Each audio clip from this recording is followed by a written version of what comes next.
So, I'm Shirley. I'm indeed a Kiwi with an accent. I was born in Zambia and I live in New Zealand now. Right, so today I'm going to talk to you about how to create better software and create a career. We all come to events like this because we want to learn how to do our jobs better and we want to create awesome software, but it's not just the software that needs attention, we do too. So the next 30 minutes are all about you and how you can make an awesome career while you're doing a great job. So to kick off, I have a few questions for you. The first one, if I can see through the lights, is if you can raise your hands if you have worked in IT or tech for more than 10 years. Okay, and keep your hands up. Lower them if you have not, if you've moved companies more than once in that time. Okay, so there's like one person, I don't know, four people. Awesome. Okay, so then for all of you who've worked in tech for less than 10 years, can you raise your hands? And do you expect to stay with the same company for the next 10 years? Cool. Okay, so that's always really interesting to me because I've seen a big change over the years. I've been working in tech for 20 years, and those numbers are obviously changing. It used to be that you'd expect to stay, maybe have one or two employers in 10-year gap, and now I know someone recently who's had 15 in 10 years, but that's because work practices are changing. So, I don't know if you can read that, but there's a lot more need for different kinds of working styles, different work environments. We change employers more often. We have increasing numbers of people who contract or freelance or work flexible hours or work from different locations. You have multiple distributed teams now. And there are also different changes, different approaches to software development. As Steve mentioned, there's much more collaboration, there's shorter cycles, there's continuous integration and delivery and agile and DevOps and all the other ways that, and Agile and Scrum and all the other ways that we're trying to make things better and faster. But these changes all have an impact on us and in different ways. So as a small example of how things have changed, I recently spoke to a developer group and I was asking them what challenges they see are coming in their industry and what they're frightened about. And I thought they'd say technical challenges. But almost to a person they said it's the cultural changes. So the fact that it hasn't been long that they now have to stand up in front of groups and present their ideas and collaborate with people, and it's a much more people-focused role than it used to be. So there are three things I'm going to talk to you about today: how to own your career, know your value, and taking action. So I'll start with a little journey about myself. I have a portfolio career, which means I have a whole range of things that give me money, and also I do a lot of jobs that give me satisfaction but may not pay. We're also called slashers, because I can't describe my job without saying slash something else. And as for my roles, so I earn money as a contract test manager, so I work 20 hours a week at the moment at a big telco. I run my own business where I do career coaching and advice for people in tech. I do some stuff online, training courses and writing, and next year I'm going to try some other ways to make money. But I also have non-paying roles, so I lead the We Test Auckland meetup, which has around 900 members. I'm on the organising team for the We Test conference, which is led by Katrina, who's going to speak later today. And I also present to students about careers in tech, and I work for some organizations that are increasing knowledge and interest in STEM subjects at school. So my mission for all of those is to help people do the things they really want to do, and to do things that make me happy too. Before this mix of roles, I was a regular employee, so I had one employer at a time, and I was maybe contract, maybe permie, but I moved from one to the next employer. And I enjoyed it. I hadn't started out in tech. I fell into it by mistake, and I liked it. So I remember the moment that I realized working in tech would be cool. It'll show my age, and it's slightly embarrassing. So when I was at school, my dad bought me a Commodore 64, and it was really cool listening to the sounds of the modem sounds. And that was awesome. We played them over and over again. And we also could play tennis, and we could make a turtle, we could program it to walk in a square, just like that. And I thought that was interesting, but I didn't really think that tech was anything special. And then there was a moment that I fell in love with tech. I had left university and I was in my second job, and it wasn't a tech job. I was a very non-technical help desk coordinator, and my boss showed me this search engine designed by 2 Stanford University students, and I think it was called like Goggle or something like that, and I thought it was awesome. I thought it looked so much better than Yahoo, and it felt really smart. For the first time, I felt like tech was smart, and that was the moment that I said, I want to be in that industry. So I had always people-facing roles, kind of less technical roles, but I've been in tech ever since, and I really enjoyed it. And my career was kind of ticking along. So I thought that as far as career planning went, that I needed to kind of follow that career ladder that we all know, that upward trajectory, and that I just needed to work hard, improve myself, and become more senior. And this is the reality, is that it looked a lot more like that. It was about 5 years ago, like where that squiggle starts, where I thought it's not really turning out how I thought. I was working really long hours as a test manager. I was under a lot of pressure. I was tired and grumpy. My main frustration was that I felt like employers weren't really looking after me, because before that they seemed to care and notice me, but it kind of dropped off. And we were asked we were dealing with incredibly high levels of pressure, and I was just tired. So my workmates felt the same, and I thought, it must be tech. I need to get out of tech. And I didn't know what to do, and I felt trapped. But I happened upon a blog called Free Range Humans, which talks about how not to be chained to your job. And it had stories of people who'd given up everything, to like a lawyer who went and opened a cupcake shop, and various other exciting, passionate stories. But I thought about it, and I really didn't want to do anything different. I like working in tech. I like the people. I like the smart stuff we get to do. I wanted to stay in it, but I wasn't finding it wasn't my happy place. And then I realized something, that I wasn't trapped. I had trapped myself by waiting for people to notice me, to do things for me. I'd been hoping that they'd notice how hard I was working, or that they'd give me development opportunities, or that they would pay for training, or that they'd prepare me for changes in the industry, which seemed to be coming at a much more rapid rate. I was hoping they'd set me just the right KPIs and fix all my weaknesses and give me just the right path. And I realized I wasn't, sometimes they were doing that, granted, but I wasn't helping myself. So I decided to take back control. Even though I was still employed, I changed my view of who had the power, and it opened up a whole new world for me. So one of the first things I started thinking about was the difference between a job and a career. And there are no absolute definitions, but, thank you. There are no absolute definitions, but this is how I see the difference. So a job is work you do for someone else. It could be paid or unpaid or contract or permanent. And other people could say they do that job. So I can say I'm a test manager, and definitely many other people can say they're a test manager. But a career is unique to you, and it's formed as you progress through life. Some people would say it's your life's work. It's the thing you look back on. So I see my career as everything I do to make a contribution. It's all my jobs, everything I've learned along the way, all the companies I work for, all the people I help, all my successes and failures. It's where I've come from, but also where I want to get to. As an example, if you think of the people who organize the local Sydney meetups, they probably don't do that as their full-time job, and they probably don't get paid for it, but it's most definitely part of their career, and they're helping the community by doing it. So why do I make this distinction? Because times have changed. I love that picture because they look so excited looking at their printout. Looks like an awesome day. So not long ago, people would stay in one company their whole working life. They'd start in a job and climb that ladder that we spoke about, and they'd retire with a gold watch from that same company. But employers won't have you around for 40 years.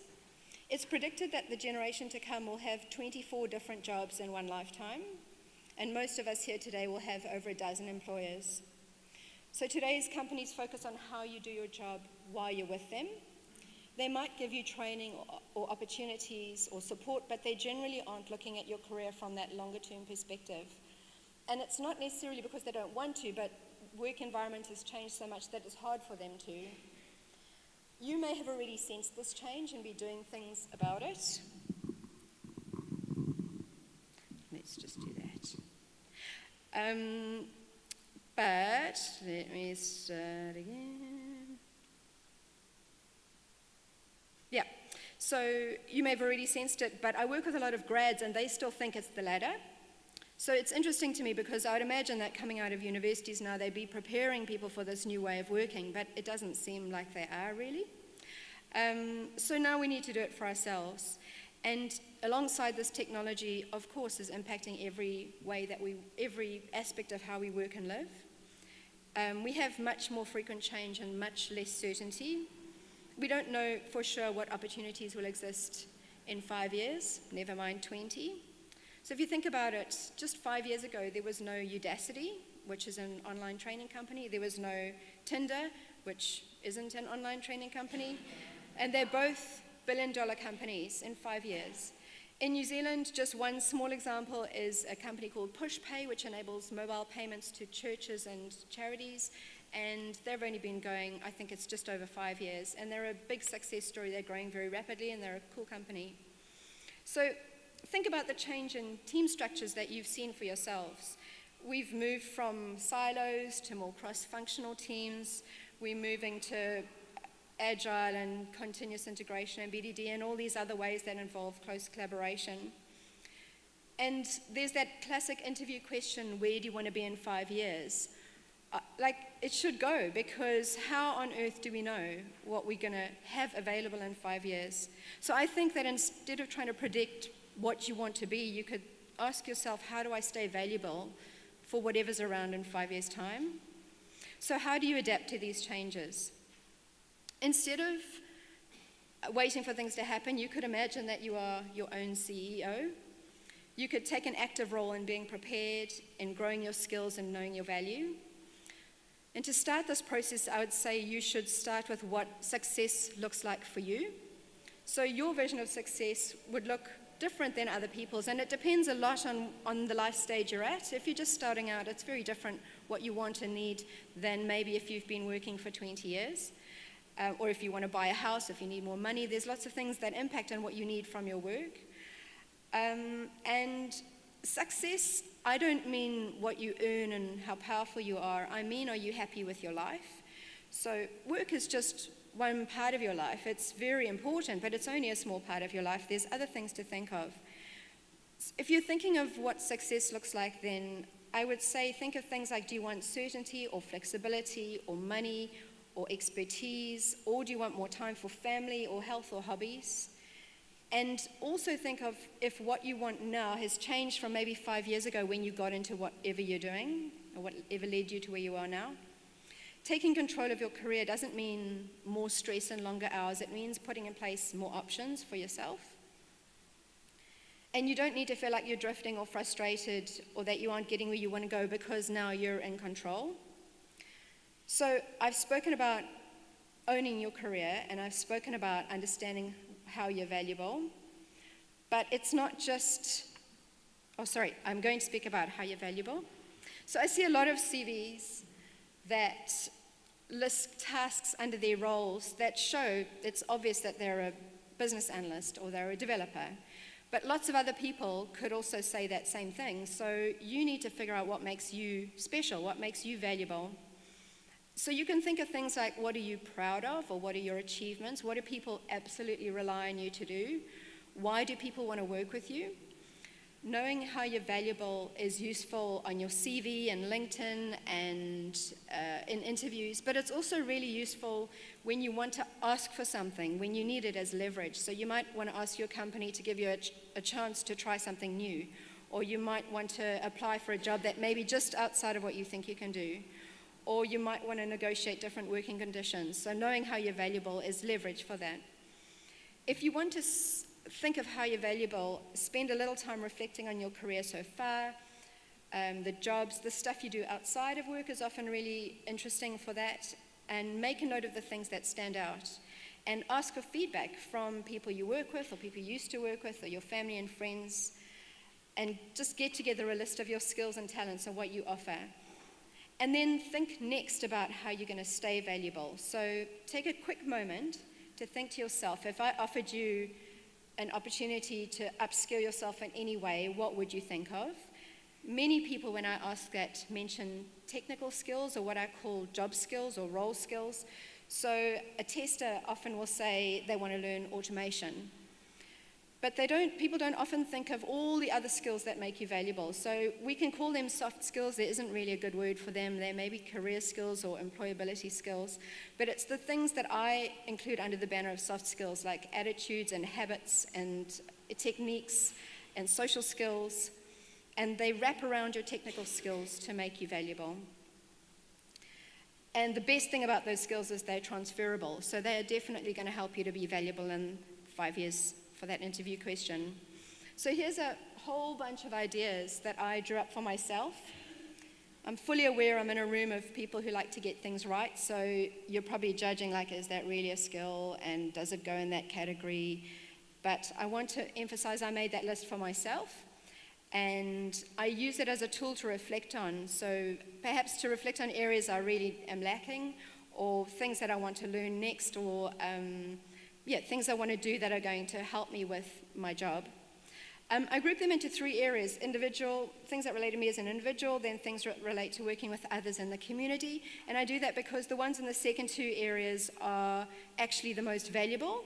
They are helping people you're working with others and you're helping other people and helping them to succeed. And that's a very, very good way to be a valuable team member.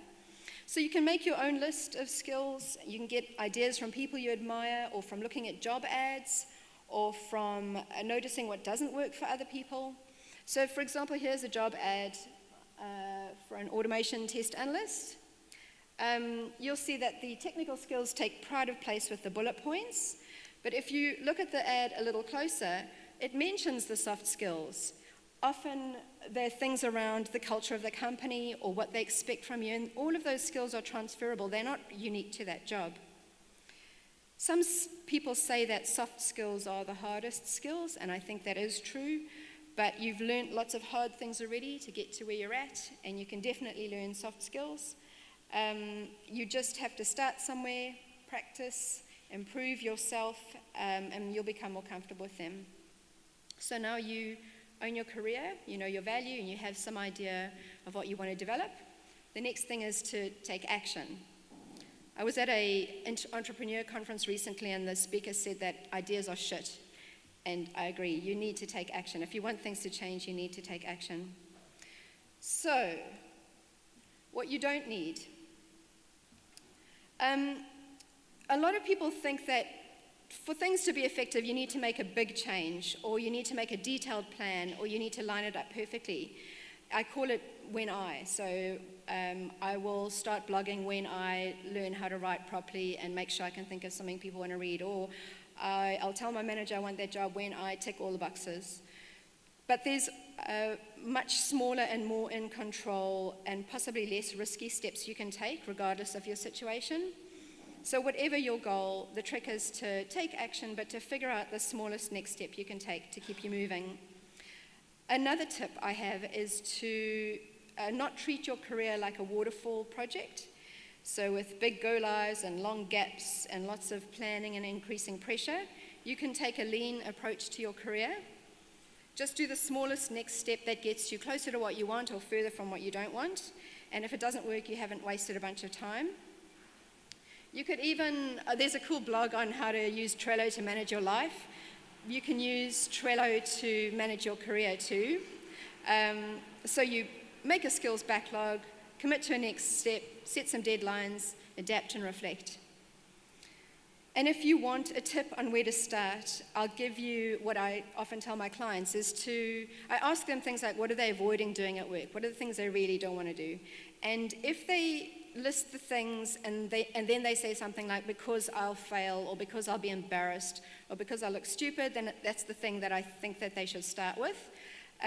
Because it means we care about those things. They're different than the things we really don't care about. So think of one small step you could take towards mastering that skill. And in addition to do this, I'd recommend you stop thinking about fixing weaknesses. Just start with what you're strong at and build on those. And you don't need to anticipate everything that's coming. Just keep taking action, because those small steps are the change. When I talk about this to people, they often say, I do that, but I just don't feel confident. And I want to say, for those of us who feel like frauds or dread putting ourselves out there, it's going to be really hard to ever feel confident. Your confidence is just always over the next hill. So don't wait to feel confident. Just get comfortable with taking action regardless of how you're feeling. So what next? You're in control. If you're happy at work, awesome for you. Help other people be in control. If you're feeling disengaged or frustrated, then take control. Define those measures of success that I spoke about. See what makes you valuable. Figure out what skills you have, what skills you want. See what next steps you can take. And it doesn't mean everything's going to be easy, but it does change your mindset. So when you feel in control, you view your circumstances differently. You make much more authentic choices for yourself. You become less worried about the small daily details because you have a master plan. And why do I care about this? I care about it because I care about people. I care about you, and I don't even know you. But I know that each of you has talents and skills and experiences to offer, and I want to hear them and experience them. I want you to have opportunities to do work you're proud of. I want you to be trusted and respected and valued. I want you to have time for work in the rest of your life. And I've seen for myself the power that it gives people to take control for themselves. So one last thing. Think to yourself about a piece of software that you like using. So I use my phone constantly, and I have mobile apps for the two banks that I have. And one of them is Kiwi Bank. And I like using it. It's not perfect, but I like it. And I don't know who decided to implement fingerprint logins for Kiwi Bank, but I kind of love them because it's so much easier than the other banking app that I have. And I don't know who implemented that feature. I don't know who tested it or debugged it, but I think it's really cool. And right now, there are people out there using software that you have touched, they don't know who you are, they don't know what part you played, they don't know you come to CukeUp or to do all the other things you do to get better at your craft. They just like using what you've created. So keep doing what you're doing, because it's important. But so are you. So while you're building this awesome software, make sure you take time to take care of yourself and your career too. Thank you for having me. I can be contacted here, and I'm happy to take any questions.